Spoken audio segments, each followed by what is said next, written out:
How could you best describe Lottie? A joker. Hi, my name's Lottie, I'm 12 and I like hanging out with my family, go to school and just a normal kid really. Last spring, Lottie started to feel unwell, but it was not clear what was wrong. Just dull headache. She'd come home from school and say, oh, I just didn't feel right today. And it just got worse and worse throughout April, to the point where she was in bed feeling sick. Eventually, after hospital tests, the family were given devastating news. So they'd found a cluster of abscesses inside the brain.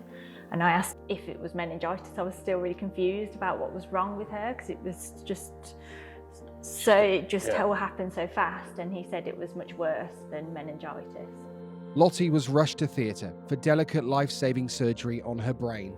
Came back round 8 hours later and she was shouting for me, and to hear her voice. Yeah, I punched. Only one of us could go into the recovery when she comes through, and so I went through. And I actually punched the air because I could remember that walk up there thinking, is she going to be the same? Is she going to be okay? Is she going to be the same? And I just heard a voice. Although the operation was a success, doctors said Lottie still faced the prospect of more surgery. So the day I found out that I might have had to have more surgery, me and my mum was sat there and we tried to think what we could do to take my mind off it, and we couldn't think of anything. And we were calling family and friends and we were like, what can we do? We eventually came up with this idea that we could start raising money for the hospital. Lottie's idea was to raise money by posting dance videos on TikTok, one every day she was on the ward.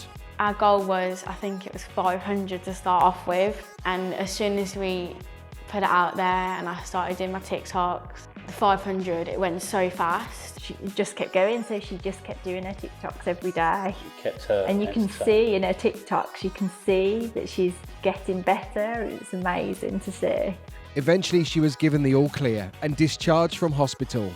She came out of hospital like the TikTok start. Yeah. She's got so many likes on TikTok. Lottie's raised so far just under £38,000. But we don't want to stop yet, do we? No. We're all eager to keep going. Yeah, we want to do it. She's just such a strong little character that nothing ever phases her. And I'm just so proud of her. And even when you're struggling yourself, you're still making others smile and laugh around you.